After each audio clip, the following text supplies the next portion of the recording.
A África antes dos europeus, professora Andréia, História.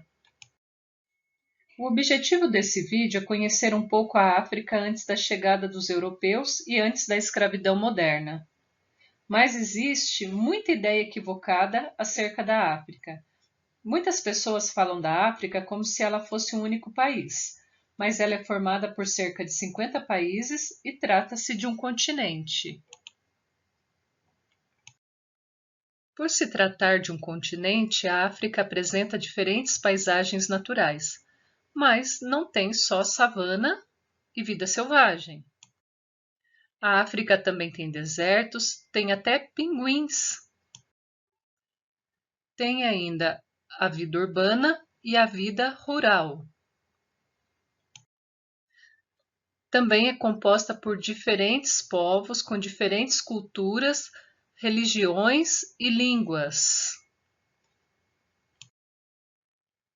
Antes da chegada dos europeus, os povos do continente africano estavam organizados em clãs e reinos. Havia grande diversidade entre eles em aspectos físicos e características culturais, podendo ser divididos em África saariana e África subsaariana. A África saariana se estendia do Egito ao Marrocos. Tinha grande influência dos povos fenícios, gregos, romanos e árabes. Os líbios foram os principais responsáveis pelo desenvolvimento do norte da África. A diversidade desses povos ia desde a formação de tribos caçadoras-coletoras, outras à margem de rios com agricultura e plantio de arroz e inhame. Por volta do século IX, os muçulmanos quebraram o isolamento da Europa e Oriente, atravessando o Saara, buscando riquezas e conversão ao islamismo. A semelhança com os povos já instalados permitiu o surgimento de uma civilização islâmica, que foi se ampliando com o contato com povos subsaarianos. A África subsaariana era dividida em África Ocidental, África Central e Meridional, África Etíope e África da Costa Oriental. Ao todo, a África subsaariana possuía 1000 línguas diferentes, o que prova a diversidade dos povos que aí viviam. Uma parte dos africanos que foram trazidos como escravos para o Brasil vieram da África Ocidental e pertenciam aos povos sudaneses. Aqui temos a Nigéria, a Costa do Ouro, por exemplo. Outra parte veio da África Central e pertenciam aos povos bantus. Aqui temos o Congo, Angola e Moçambique como exemplo. Os bantus e os sudaneses possuíam diversas línguas e modos de vida. A África também possuiu vários impérios na sua história. Um deles era o Império de Gana. O antigo Império de Gana teve seu apogeu entre os anos 700 e 1200 d.C., ocupava uma área tão vasta quanto a moderna Nigéria e incluía os territórios que hoje constituem o Mali ocidental e o sudeste da Mauritânia. Era rico em ouro e praticavam com os árabes um comércio transsaariano, no qual trocavam ouro por artigos de luxo, especiarias e joias. Declinou devido a conflitos internos e invasão de outros povos. O Império de Mali possuía importantes centros urbanos como Tombuctu, que contava com cerca de 100.000 habitantes, possuía uma economia baseada na produção de tecidos, mineração de ouro e comércio de sal. Possuía um grande centro de estudos, onde os sábios reuniam-se para debater o conhecimento e ensinar. Mas mesmo antes das universidades medievais, Mali já possuía um centro acadêmico semelhante ao que o europeu criou décadas depois. O Império de Songhai também foi um importante centro comercial. Desenvolveram um funcionalismo público profissional e nomeavam governadores para cada província, o que provava a extrema organização política, econômica e social dos africanos. Vários reinos africanos tinham um estado altamente organizado, com instituições complexas como um conselho de anciãos que definia e controlava o poder exercido pelo governante da tribo. Muitos dos reinos eram cidades-estados que tinham suas áreas de influência, chegando a controlar diversas outras tribos, mas as disputas dificilmente chegavam às vias de fato, à guerra, pois os líderes africanos, com o passar dos séculos, desenvolveram um sistema exogâmico, quando não há casamento entre parentes próximos, o que acabava tornando os líderes das diversas tribos parentes uns dos outros.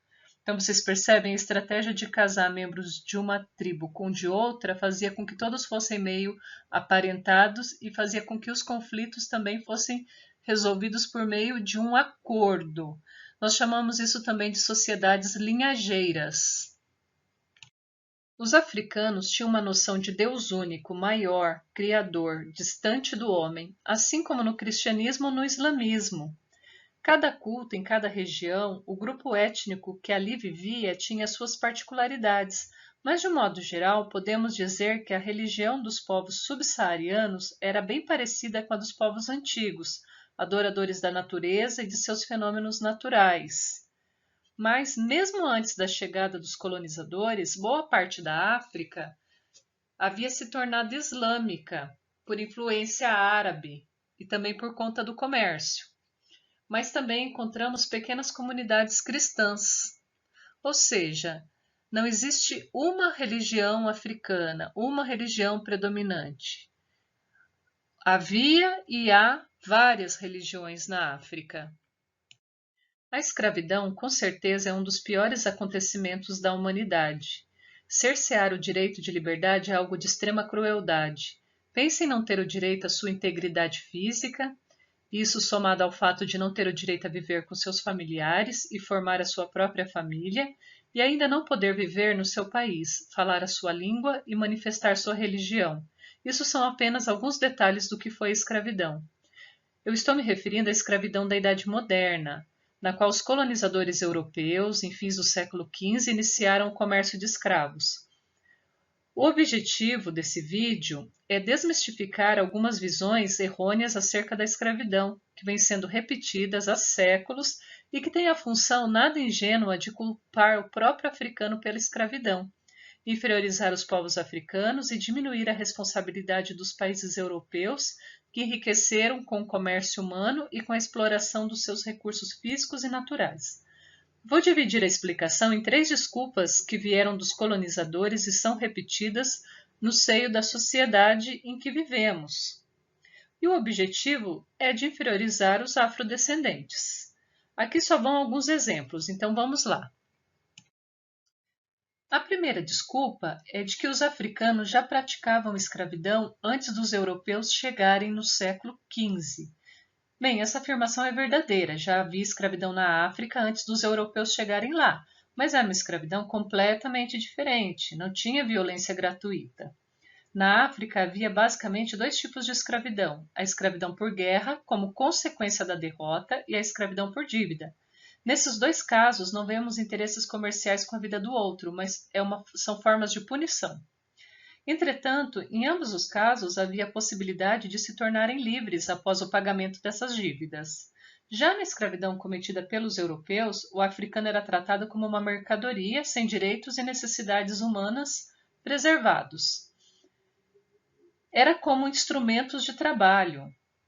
Inclusive, a expectativa de vida de um escravo depois que iniciava o trabalho na lavoura, que era um dos trabalhos mais pesados que existia, não passava de 10 anos.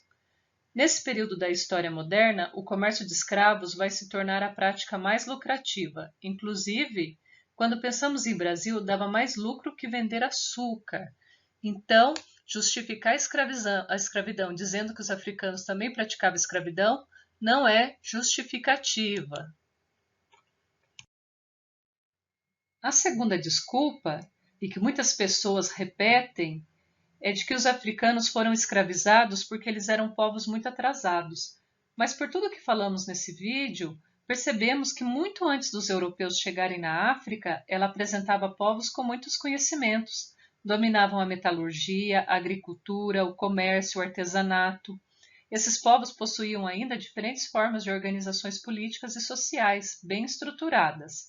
Inclusive, a primeira universidade que se tem notícia no mundo, segundo os historiadores, surgiu antes do século XII na cidade de Tombuctu, em Mali, e era voltada principalmente para conhecimentos matemáticos. E por dominarem a matemática, eram grandes construtores.